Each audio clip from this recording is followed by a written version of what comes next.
It began quietly. No alarms, no red alerts, no smoking gun. Instead, it started with a simple software update, the kind that millions of companies install every week without a second thought, a routine patch, an upgrade meant to fix bugs, improve performance, and keep the digital machinery of business humming. But hidden inside that update, buried deep in the code where almost no one would think to look, was something else, something dangerous, something patient, a Trojan horse. And once it rolled to the gates, the attackers were no longer at the door. They were inside. This was the SolarWinds hack, a breach so vast, so methodical, and so stealthy that it would go down in history as one of the most sophisticated cyber espionage campaigns ever uncovered. But to really understand what happened and why it matters, we have to peel back the layers. We have to look at not just the crime itself, but the clues, the forensics, and the technological battlefield it revealed. SolarWinds was a Texas-based company that built network management software. Nothing flashy, nothing that screamed cutting edge. They weren't Apple or Google or Tesla, but their product, called Orion, was like a central nervous system for IT departments. If you ran a large organization, Orion could monitor your entire network, track performance, and manage the health of your systems. Banks used it. Government agencies used it. Tech giants used it. By 2020, SolarWinds had more than 300,000 customers, including nearly every Fortune 500 company in multiple arms of the U.S. government. To an outsider, Orion was just a tool, but to an attacker, it was a golden key. Because if you could compromise Orion, you wouldn't just hack one company. You'd hack everyone that used it.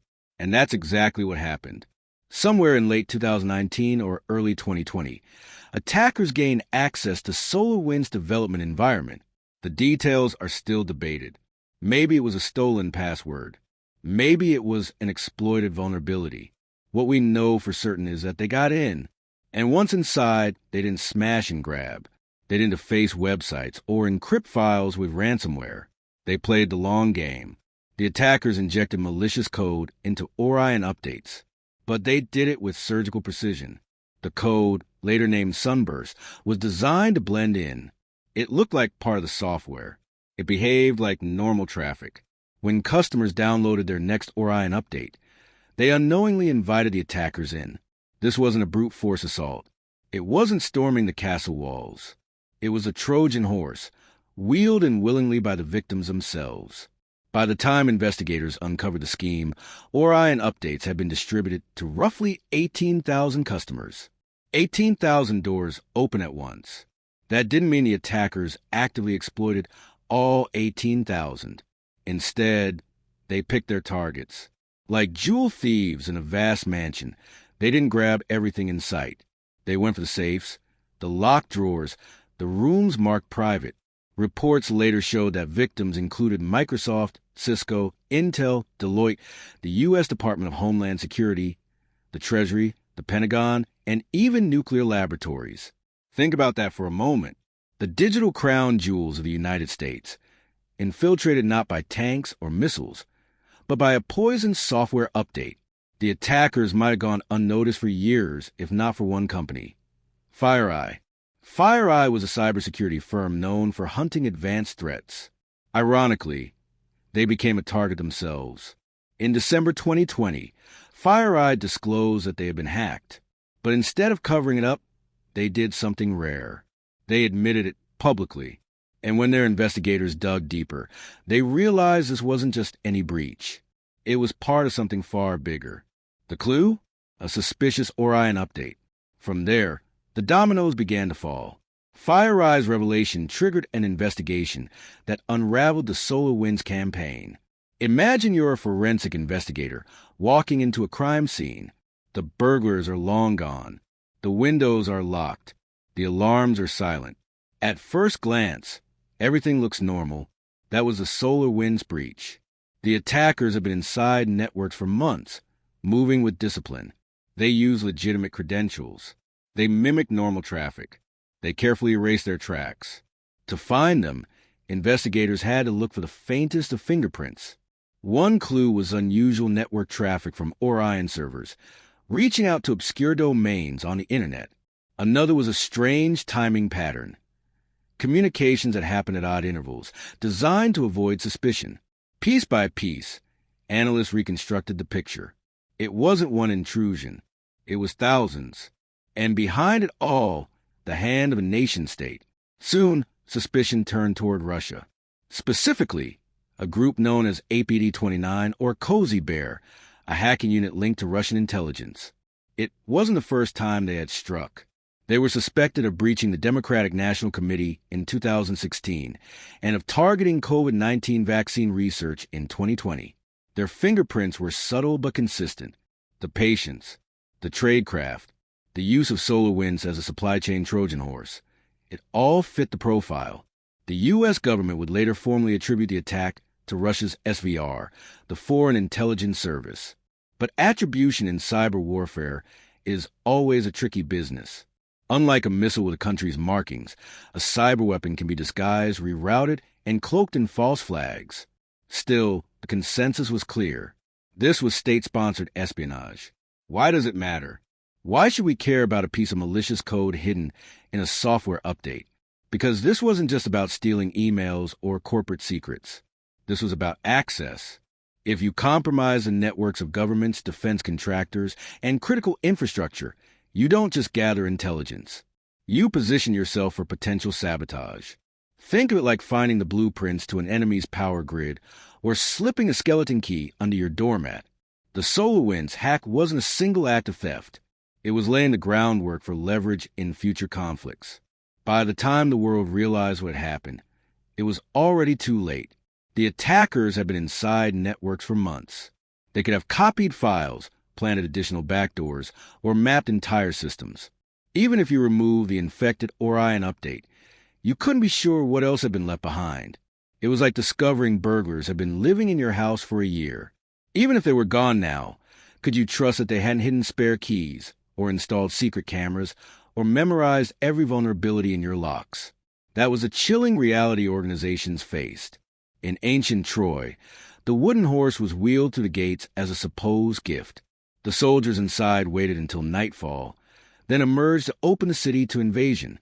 The SolarWinds hack was the same strategy, reimagined for the 21st century. A gift disguised as an update, attackers hidden in the code, a city, or in this case, an entire digital empire, left vulnerable from the inside. And just like in a legend, by the time the defenders realized the trick, it was far too late. This was only the beginning. The SolarWinds hack exposed not just one company or one government, but the fragile foundations of our interconnected world. It showed how the trust we place in software, in updates, in vendors, could be turned against us. But the bigger question remains. If Russia could do this, what about China? What about North Korea? What about rogue hackers for hire? And most unsettling of all, how do you defend against an attack where the enemy doesn't break into the door, but rides into the front gates, invited and welcomed? In the next part, we'll dig deeper into forensics, the countermeasures, and the future of cyber warfare. Because SolarWinds wasn't just a breach. It was a warning, a Trojan horse. And the horse is still rolling. The SolarWinds compromise wasn't just a breach. It was an infiltration so stealthy, it made even the CIA and NSA look unprepared. By the end of 2020, the truth started leaking out. FireEye, one of the world's top cybersecurity firms, had been hacked, and that was just the beginning. It began with something unusual. FireEye's own red team tools, the hacking kits they use to test security for clients, had been stolen. Think about that. A company whose job was to break into systems for testing had its weapons stolen by the attackers themselves. It was like an elite locksmith waking up to find his own master keys missing. The moment FireEye went public, alarm bells rang across Washington. The question wasn't who got hacked. It was who didn't. The U.S. government quickly realized this wasn't just another ransomware gang or rogue hacker. This was a professional, coordinated campaign. Here's where the digital detective story kicks in. Investigators noticed something eerie. The entry point wasn't through brute force or phishing emails. It came through legitimate software updates from SolarWinds' Orion platform, the IT management system trusted by thousands of companies and over 400 of the Fortune 500. To put it simply, every time an organization clicked Update on their SolarWinds software, they were unknowingly installing a backdoor created by the attackers. This wasn't sloppy. The malicious code, nicknamed Sunburst, was inserted with surgical precision. It blended perfectly with legitimate code, activating only under certain conditions and staying dormant for weeks before signaling back to its operators. Think of it as a Trojan horse hidden inside a gift from a trusted vendor. The horse was rolled right through the gates of America's digital defenses. Once the forensic teams connected the dots, the scale was jaw-dropping. The Pentagon, the Department of Homeland Security, the Treasury, even the National Nuclear Security Administration, all were touched by the same poison software update. One investigator put it this way: it wasn't just a door left unlocked. It was like the locks themselves were manufactured by the enemy. Over 18,000 organizations were believed to have downloaded the compromised updates. From major corporations to small city networks, the web of victims kept growing. And the most chilling part? The attackers weren't loud. They weren't dropping ransomware notes or crashing systems. They were quietly watching, learning, copying emails, tracking decisions. This was not about money. It was about espionage at the highest levels of government and industry. At this stage, investigators face a nightmare. How do you clean a system when the very updates you rely on have been compromised? How do you trust a network when the attackers may still be inside, unseen? The operation was so sophisticated that some experts compared it to digital ghost warfare. The intruders didn't need to break windows or smash doors. They had built a secret tunnel under the house. One by one, agencies pulled their SolarWinds systems offline. Emergency cyber response teams were scrambled across the U.S. and allied nations. The FBI, NSA, and CISA launched joint investigations, but the clock was ticking. Every hour the attackers remained undetected meant more stolen intelligence, more compromised secrets. Soon, forensic teams uncovered clues pointing to something bigger than rogue hackers. The techniques, the patience, the precision, they screamed nation-state operation. The attackers registered domains that looked like legitimate SolarWinds infrastructure. They had traffic inside normal network noise. They even had kill switches built into the malware, ready to self-destruct if discovered. By late December 2020, U.S. intelligence agencies were nearly certain. This was the work of Russian state-backed hackers, specifically a group linked to the SVR, Russia's Foreign Intelligence Service. But here's the catch. Attribution in cyberspace is slippery. Hackers can forge trails, mask their identities, mimic other groups. And Moscow, of course, denied everything. The SolarWinds breach wasn't just a headline. It was a warning shot at a new era of cyber warfare, where the battlefield isn't land, sea, or air, but the supply chains and digital trust systems that power entire nations. The Trojan horse had been wheeled inside. The question now was, what would America and the world do about it? The SolarWinds hack wasn't just a story about a breach. It was a story about what happens when trust itself collapses in cyberspace. Once the scale of the intrusion became public, the U.S. government scrambled to respond. Agencies were told to disconnect Orion. Security teams tore apart servers, hunting for traces of the Sunburst malware. And intelligence officers tried to understand one question: what exactly did the attackers see? The answer was chilling. The hackers had built a map of U.S. government networks. They had watched emails. They had observed negotiations. They had tracked communications between policymakers. And although the attackers didn't appear to destroy data or shut systems down, the access they gained was enough to shift power in ways we may never fully understand. Cybersecurity researchers compared it to a spy novel playing out in real time. Except this wasn't fiction.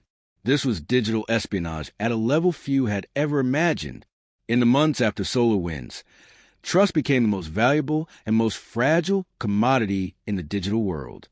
Companies asked themselves, if we can't trust our software updates, what can we trust? If the very tools that keep us secure can be poisoned, how do we defend ourselves? For the U.S. government, the challenge was bigger. SolarWinds wasn't just an attack on machines. It was an attack on confidence in institutions. When senators and agency heads asked intelligence briefers how far the breach went, the answer was always the same: were still assessing. That uncertainty became its own kind of weapon, because the truth is, once an attacker has been inside your systems for months, you can never be fully sure you've removed them. You can clean, you can patch, but the ghost of compromise lingers. As the scale became clear, Washington turned to the question of accountability. How had this happened? Who was asleep at the wheel? Some pointed to SolarWinds itself. The company had known about weaknesses in its Orion platform. Their passwords were sloppy. One password, literally SolarWinds 123, was found exposed on the internet.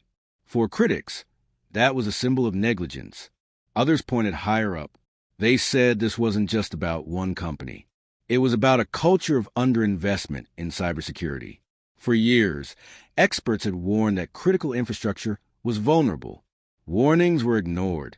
Now the bill had come due. And then there was the geopolitical blame.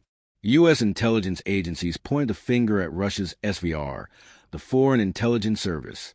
Russia denied it, but the technical fingerprints were hard to dismiss. The style of the intrusion, the patience, the careful exfiltration. It bore all the hallmarks of a state actor. In April 2021, the U.S. government formally accused Russia of orchestrating the SolarWinds hack. Sanctions followed. Russian diplomats were expelled, and the stage was set for a new era of confrontation, not just on the ground, not just in the air or sea, but in cyberspace. But here's the twist. Retaliation in cyberspace is complicated. Unlike missiles, cyber weapons don't leave contrails. Attribution is messy. Escalation is risky. If the U.S. struck back too hard, it might invite counterattacks. And with America's own infrastructure dependent on fragile digital systems, the blowback could be catastrophic. So, the U.S. response was deliberately ambiguous. Sanctions, quiet countermeasures, and a message to adversaries. We know what you did, and we can respond if needed. SolarWinds became a turning point for cybersecurity strategy. The lessons were painful, but clear. First, supply chains are the new battlefield. The weakest link in your software ecosystem is the doorway to your entire network. Second, defense is not enough. Detection and response must be faster, sharper, and constant, because once an attacker is inside, every second counts. Third, cooperation is essential. No single agency or company can fight this war alone. It takes intelligence sharing, joint defenses, and rapid communication to blunt these kinds of attacks. And finally, the game is asymmetric. One attacker with patience and skill can breach dozens of organizations. Defenders must be perfect every day. Attackers only need to be perfect once. But the damage of SolarWinds wasn't measured only in breached servers or stolen data. It was measured in trust, in time, in resources drained away. Hundreds of organizations had to rebuild digital foundations from scratch. Millions of dollars were spent on audits, replacements, and emergency security overhauls. And every email, every login, every transaction carried a shadow of doubt. For the intelligence community, the cost was secrecy lost. Secrets whispered across government networks may have been heard in Moscow. That changes calculations. That shifts diplomacy. That shapes the future. In a sense, SolarWinds was a wake-up call, not just for America, but for the world. It showed that cyber warfare doesn't need to be loud. It doesn't need to crash systems or wipe data. It can be quiet, subtle, infiltrating without a sound. And that kind of warfare may be the most dangerous of all, because when the battlefield is invisible, it's hard to know when the war has even started. The story of SolarWinds doesn't end in 2020. It lives on in every software update we download, every patch, every new tool integrated into our systems. The question is not whether another supply chain attack will happen. The question is when. Already, new Trojan horses are being built. Attackers study how companies distribute code. They study how trust is established. And they look for the next opportunity to hide inside a digital gift horse. For defenders, the challenge is vigilance. To see not just what is obvious, but what is hidden. To question not just a stranger at the gates, but the trusted friend inside the walls. The SolarWinds hack was one of the most important cyber attacks in modern history. It showed us the fragility of trust, the scale of vulnerability, and the reach of state-sponsored espionage. But perhaps its greatest lesson is this. In the age of cyber warfare, no one fights alone. Nations, companies, individuals, we are all pieces on the same chessboard. The Trojan horse has rolled through our gates once already. The question is, will we recognize the next one before it's too late? You've just seen how a single piece of software opened the doors to the entire U.S. government. But SolarWinds is not the end of the story. It's the beginning of a new era of cyber conflict. Subscribe now to follow the trail as we uncover the next digital Trojan horses lurking in plain sight. Stay curious, stay alert, stay safe. Thank you.